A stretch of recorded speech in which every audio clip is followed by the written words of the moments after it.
channel, The Fancy Hat Lady Reads. I'm wearing one of my fancy booktube hats, and today I'm doing a wrap-up for 2 months, the month of December 2021, in which I only read 1 book, and the month of January 2022, in which I read 5. Like, the great reading slump of 2021 broke in January of 2022, like, very dramatically. It was extremely exciting for me, and it paved the way for a multi-month stretch of really good reading. So 6 books total in this wrap-up. I realize I am still very far behind in my wrap-ups. If you want to stay more abreast of what I am currently reading at any given time, I am doing Friday Reads videos semi-regularly on TikTok now. The one book I read in December was an ebook that I checked out from the library. It is The Spirit Ring by Lois McMaster Bujold. This is one of her earlier books. It's a standalone fantasy novel from 1992.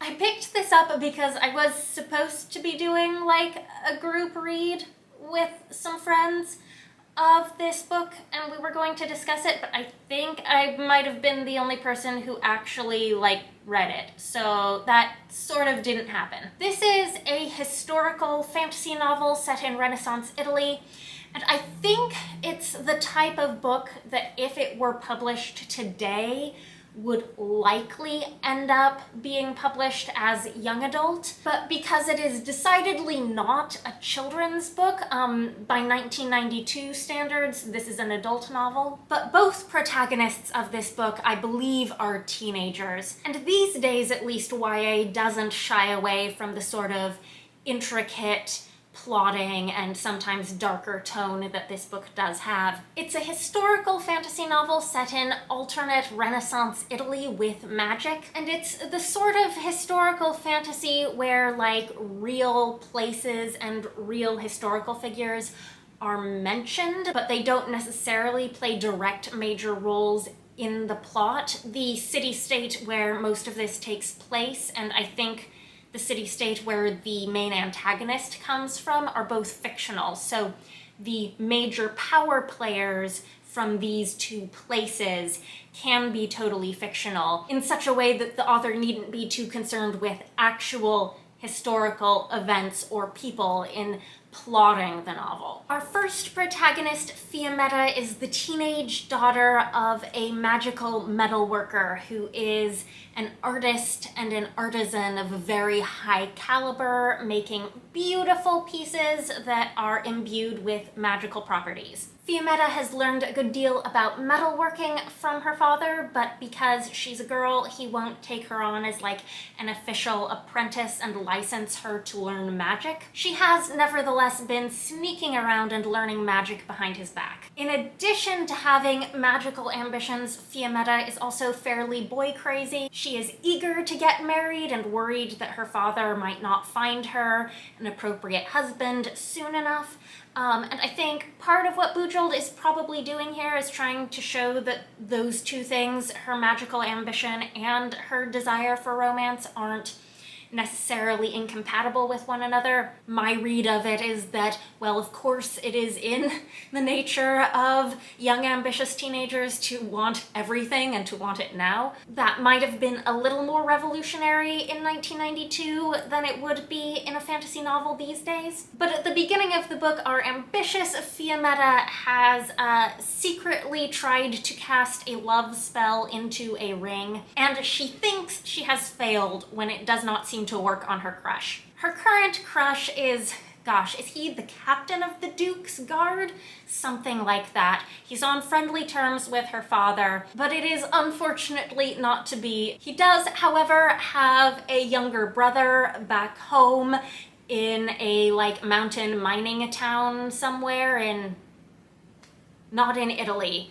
I forget where. Anyways, this is Thur. He is our second protagonist. He is in fact Fiammetta's true love. He is a good boy and a cinnamon roll, and I actually found myself enjoying his chapters a smidge more than Fiammetta's. His older brother, the captain of the Duke's Guard, arranges for Thur to become Fiammetta's father's apprentice. And so Thur starts the long journey to this fictional Italian city-state, the name of which I've totally forgotten. Meanwhile, things start going very badly very quickly on Fiametta's end of the plot. By complete accident, she ends up being one of the only witnesses to the murder of the Duke at, like, a fancy banquet gone horribly wrong. So now there's a usurper in charge, and she and her father are running for their lives. Something terrible happens to her father. Fiametta is on her own. And who does she run into while she is fleeing for her life but Thur, coming in the other direction with no knowledge that things have gone completely to hell. This was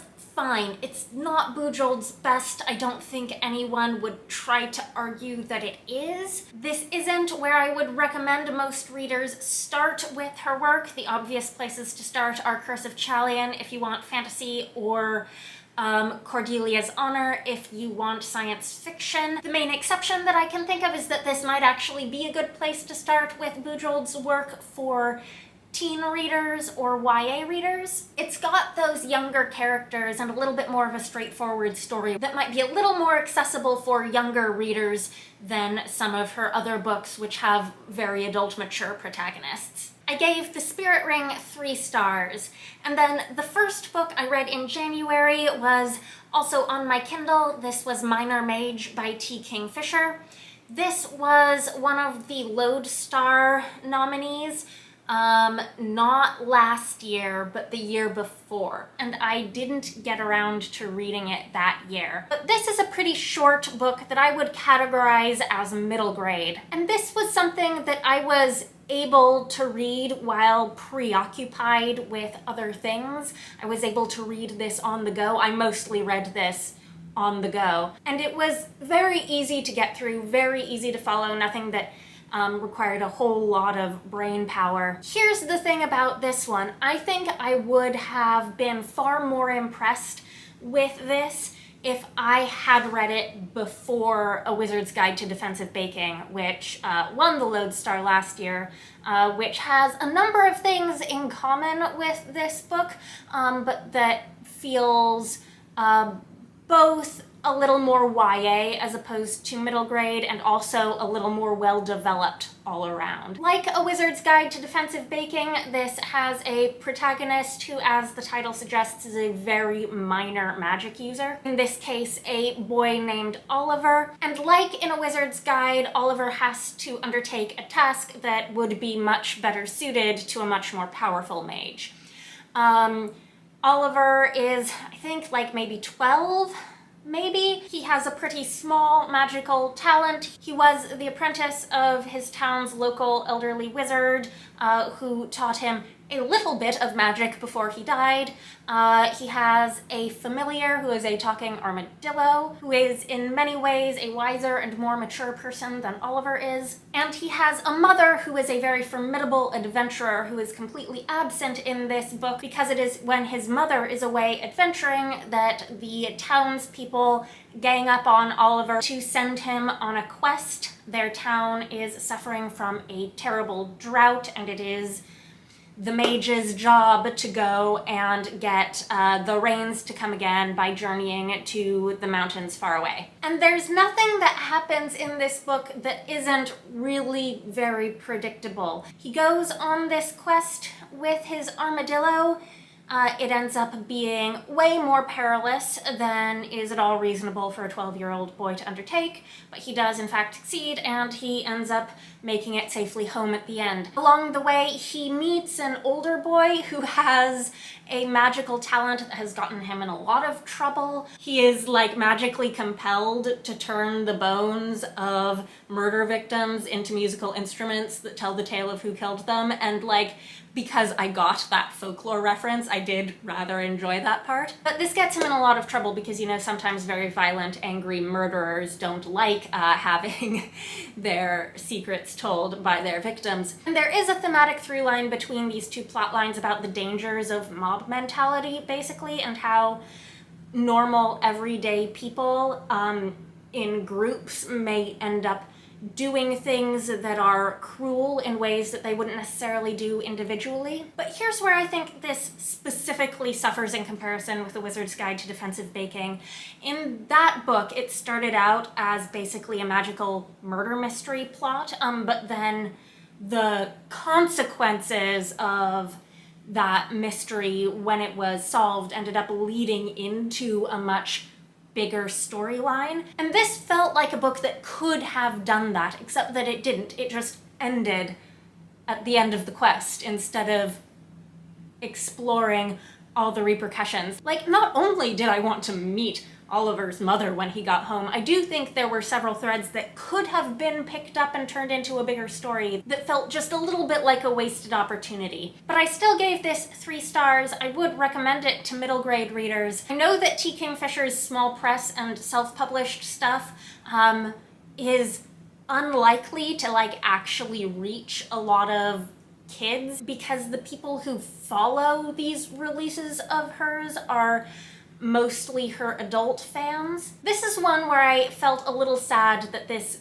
didn't end up getting published by her children's publisher. The next book I read in January was a graphic novel. This is The Hidden Witch by Molly Knox Ostertag. This is the second book in the Witch Boy trilogy, which strikes me as either upper middle grade or lower YA. In the first book, Aster, a boy from a very insular magical family that raises girls to be witches and boys to be shapeshifters, managed to convince his family that his talent was actually for witchcraft. This is the sort of contemporary fantasy where like magic exists in the real world, but it's hush-hush secret and it's like kept amongst the magical families. In book 1, Aster befriended a non-magical girl named Charlie. In this book, Charlie befriends a new girl at school named Ariel who has been struggling in the foster care system. Ariel, it turns out, is a witch, but she was raised outside of a magical family, so she has no idea how her powers are supposed to work, and she's been using them very destructively. So Charlie and Aster have to earn Ariel's trust, which is not easily given, in order to convince her that they can help her learn how to use her magic. I thought this was just about on par with the first book. I gave it 4 stars, which is the same rating I gave to book 1. The one thing that I remember vaguely annoying me is that the relationship between Charlie and Ariel is not explicitly romantic in this book, but if it were, I would say it was sort of insta-love. Does that make any sense? Like, I think this takes place over a very small number of days, and yet we go very quickly from 0 to like, I will always support you and be there for you, you can trust me. Like, very, very quickly, which seemed mildly unwarranted given how much of that very short time period was spent with Ariel doing, you know, somewhat destructive and dangerous things. That was my only quibble. Like, I felt like it needed to have taken place over a longer period of time for me to have believed the development in that relationship. Otherwise, very good. Do recommend this series. The next book I finished reading in January was Soulstar by C.L. Polk. This is the 3rd and final book in the Kingston Cycle trilogy, which is nominated for a Best Series Hugo this year. I'm happy to see it on the list because I really enjoyed this whole trilogy. This is a secondary world fantasy trilogy in which each book contains a queer romance, a murder mystery, a heck of a lot of politics, and a heck of a lot of magic. The setting is sort of Edwardian England inspired, especially in terms of like the level of technology, but as the books progress, we get further and further away from that historical parallel being especially relevant. The setting really does take on more of a life of its own with each book. Each book is single POV, and the protagonist in this book is Robin, who made appearances in both books 1 and 2, but about whom we didn't really know much about. It turns out she is a much more multifaceted character than may have at first met the eye. In the first book, we met her in the capacity of basically her day job as a nurse. In the second book, we saw her as an advocate for the oppressed. In this book, we really see her as a community leader. She is a community organizer. She becomes, somewhat against her will, a politician and an unwitting public figure. She's a character who does a lot of things and is wearing a lot of figurative hats. and ends up juggling a lot of different plot threads in this book. This is the book that, of the three, dives most deeply into all of the big social justice political themes of the series. This is about reparations for a group of persecuted people who have been freed and are returning to society, but for whom justice can never truly be done. It's about economic power and who holds it, and it's about dismantling a monarchy and figuring out how to give political power directly to the people and not just to the wealthy and special interests. The romance in this definitely takes a backseat to a lot of the other plot, but it provides a nice contrast to the other romantic relationships in the first two books in this series, because this is a rekindling of a relationship between two older, more mature people who have been separated for a very long time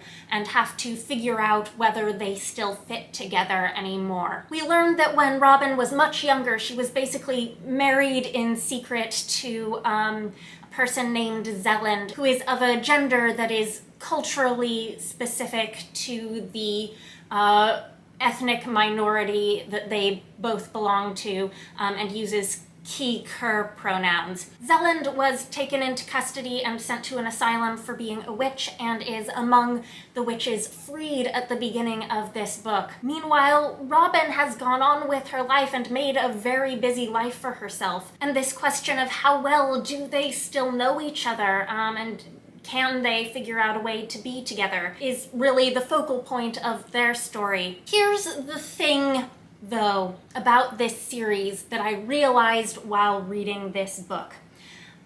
In retrospect, I think this whole trilogy would have been better if they had all been multiple POV stories instead of single POV. I feel like I would have been less taken aback by how much it turned out I didn't know about Robin and her community and her backstory, if she had, actually been a point of view character in the first two books. The flip side of that is that Robin, as the only point of view character in the final book of the trilogy, where so many plot threads are happening, it feels like she's just juggling way too much plot.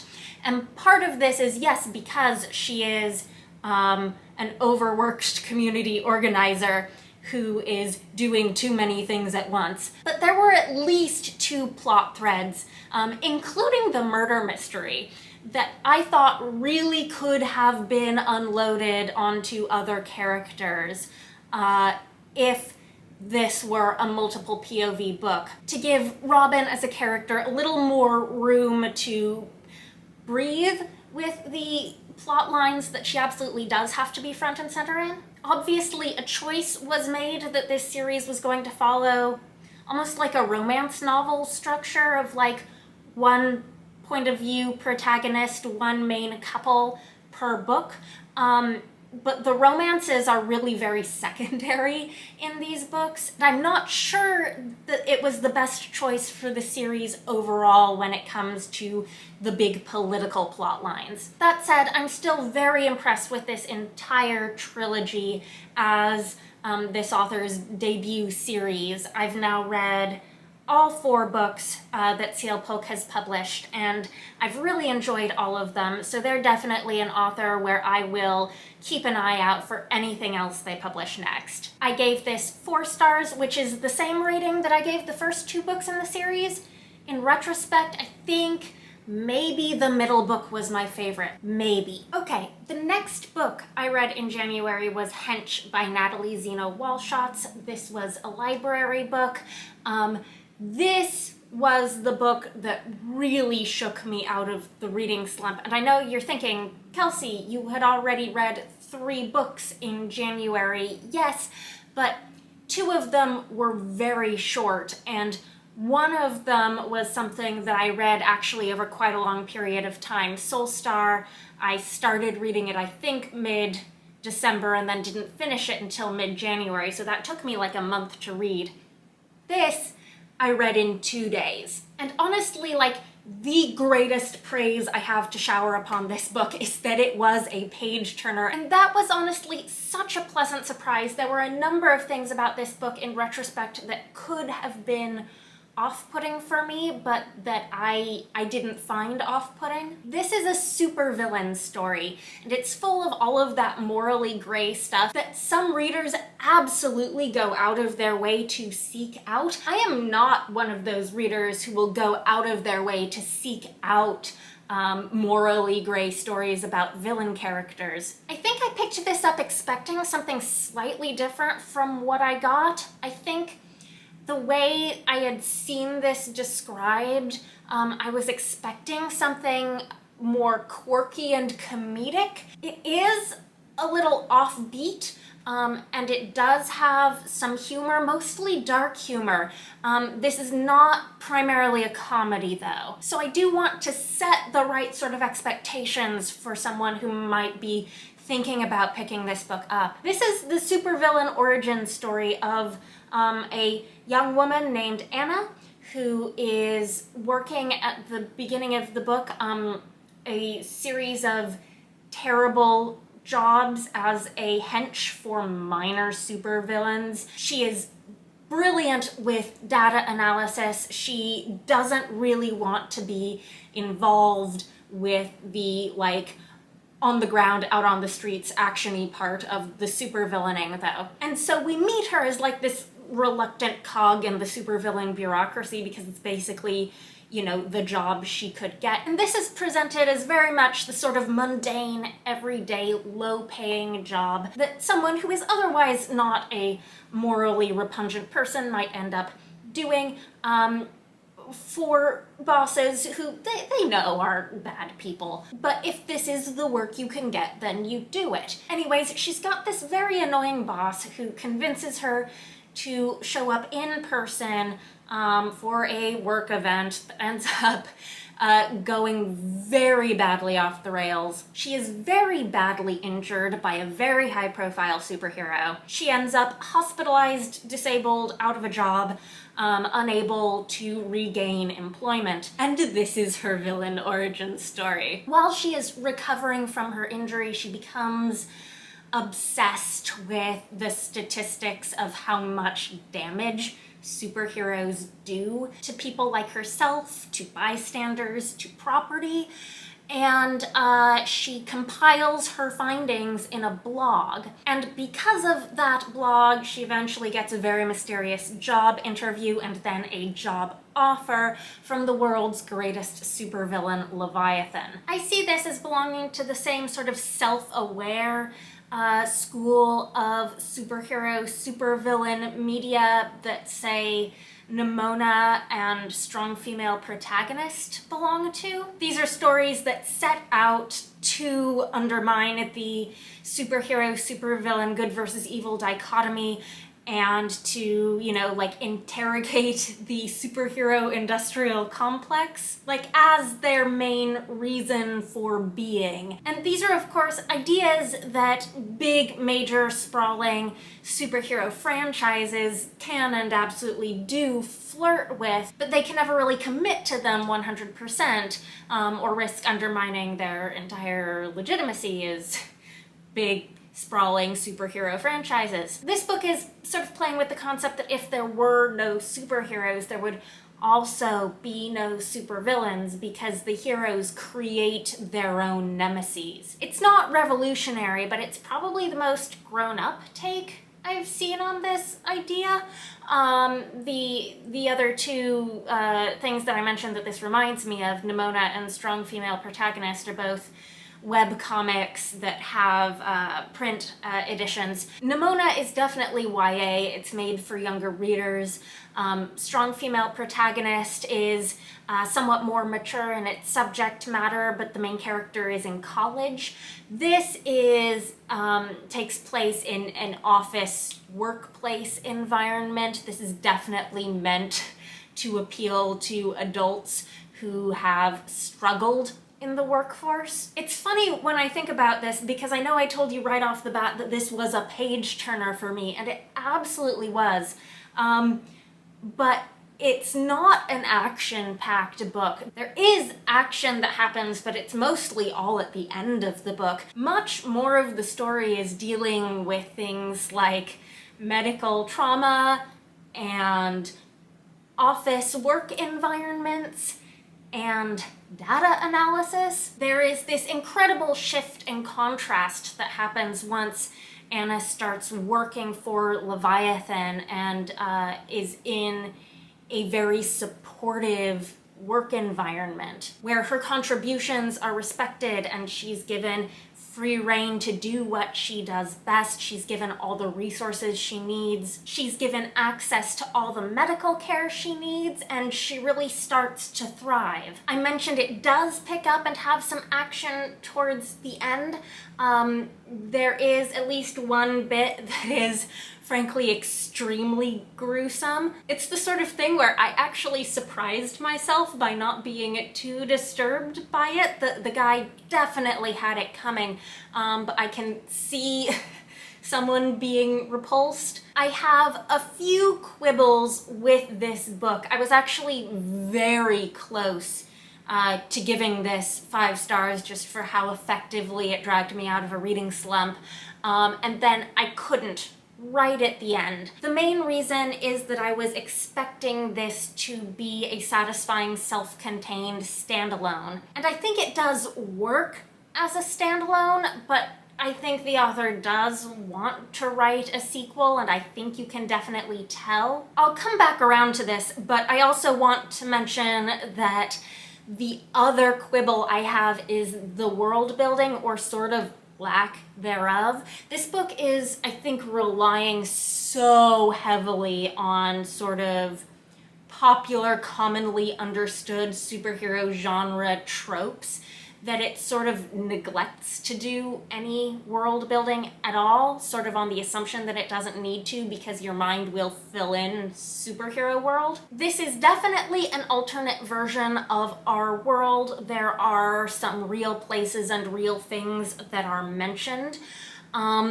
It probably takes place somewhere in North America. Like, I suppose it could theoretically be some other English-speaking country, but I saw no indication that it is. And honestly, the only reason I'm saying North America and not, oh, this is almost certainly somewhere in the United States because superhero stuff usually is because I'm pretty sure the author is from Canada. So, like, I think there is a very real chance that it theoretically could be Canada.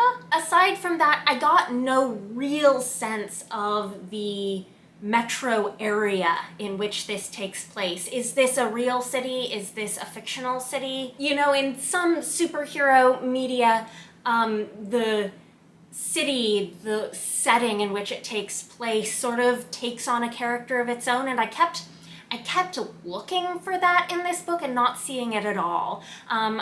So much so to the point where I was genuinely, like, confused about the locations of things. Like, in the beginning, Anna is working a job far enough away from anywhere of significant import that it is a surprise that the ultra-famous superhero would show up there at all. And this is all presumably within commuter distance of where she lives, but, like, also within driving distance is the, you know, the supervillain compound where the greatest villain in the world is based. And I was just never clear at any point in the story, like, are we in the city proper? Are we in the suburbs? Like, give me an idea here. And the fact that the city itself is never even named, like, barely even mentioned, when apparently this is where both the most famous superheroes in the world and the most famous supervillain in the world are all based. So that is my one quibble that is unrelated to the moderately open ending. So then, right up until the very, very end of this book, I thought there were 2 different ways, like, the absolute ultimate ending could go, specifically with regards to the relationship between Anna and Leviathan. Either one of which I would have thought would have been a perfect ending. Something that would have wrapped up the story and satisfied me completely. And then right at the end, instead of going either way, it threaded the needle and left that relationship unresolved. I believe the author has in fact said on social media that she would like to write a sequel to this book, but I have heard no official publishing announcement news that that's happening. No way to know if her publisher wants it. This book was published year before last, and given that there's no news, I don't know how hopeful it's reasonable to be. And if I was denied a really good ending to this book for the sake of a sequel that never materializes, I will be pissed. There are, I think, other hints in this book that the author has ideas for a sequel. There is this tantalizing suggestion that Anna might have basically latent undiagnosed superpowers of some sort, but we never really get an answer as to what those powers might actually be.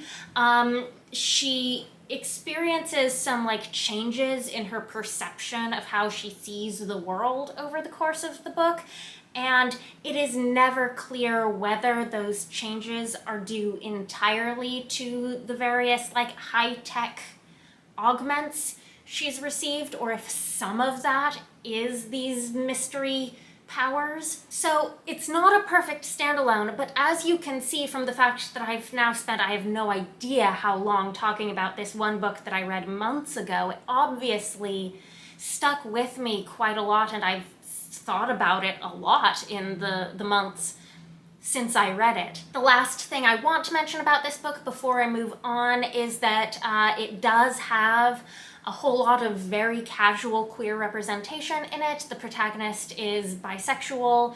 There are some non-binary and trans side characters. I forget exactly how many. There may be some other representation too that I'm forgetting. Anyways, the point is it's not the focus of the story, but this book is actually very queer. Anyways, we're finally on to my last book of January, which was my first 5-star read of the year, and that is A Conspiracy of Kings by Megan Whalen Turner. I'll probably actually end up having less to say about this than about Hench though, because this is the 4th book in a series, I don't want to spoil too much. This is book 4 in the Queen's Thief series, a young adult series that was very slowly completed over the course of several decades. This book was published in 2010, and I can see how this book might be a disappointment after the first 3 if you're not fully prepared to become emotionally invested in the character of Sophos. This is his book.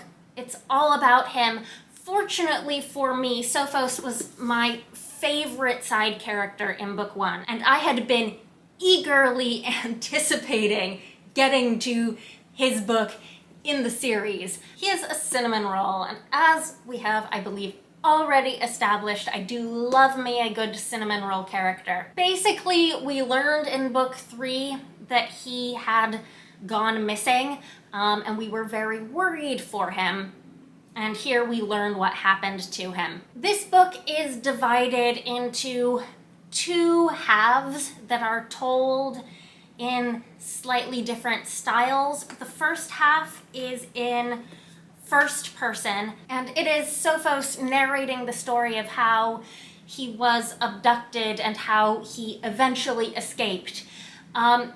It's the more slow-paced half of the book. He spends a good chunk of it basically in hiding as a slave, doing a lot of manual labor and not being involved in all of the politics, just basically keeping his head low and helping to build a stone wall. And what I love about this part of the book is that it is a character-focused personal journey narrative. It is the part of the book where he becomes gradually the person who is ultimately capable of pulling off the second half of the book. The trope here is one of my favorites. I love a good character who everyone thinks won't be able to rise to the occasion, having a big personal journey and then meeting the moment spectacularly. So we get to the end of the first half of the book, we're caught up with the present and we learn who he's been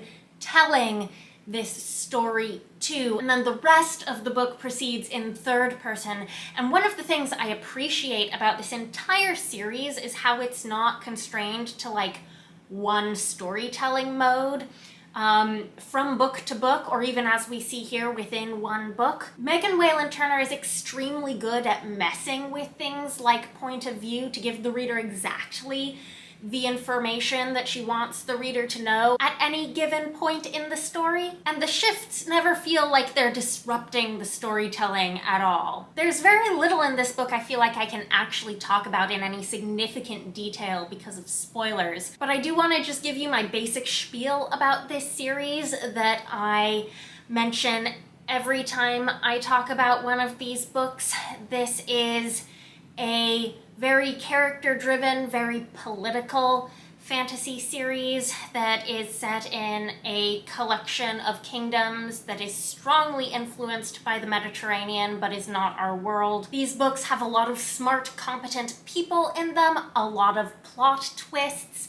There is very little magic. The only magic in these books comes in the form of very occasional divine intervention. This is a series that over the years I think has been so influential for so many fans and authors. The fans of this series are extremely devoted, and with good reason. I am a little bit shocked that none of these books have ever been adapted in any form. I think most readers thought the series was completed after this book was published, because then there was nothing for 7 years.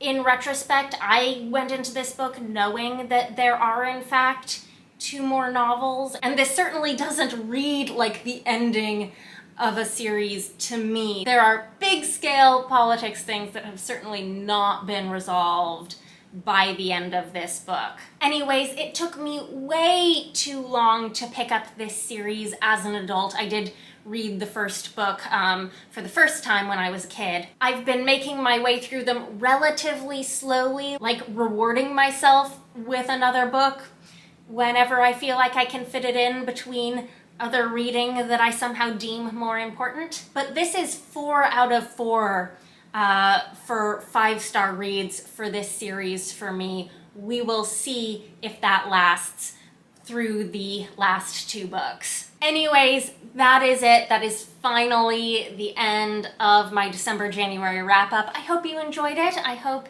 you found some book in here interesting. Let me know what you think if you've read any of these books or if you're planning to. Anyhow, I hope you're having a very nice day. That is all. Bye for now.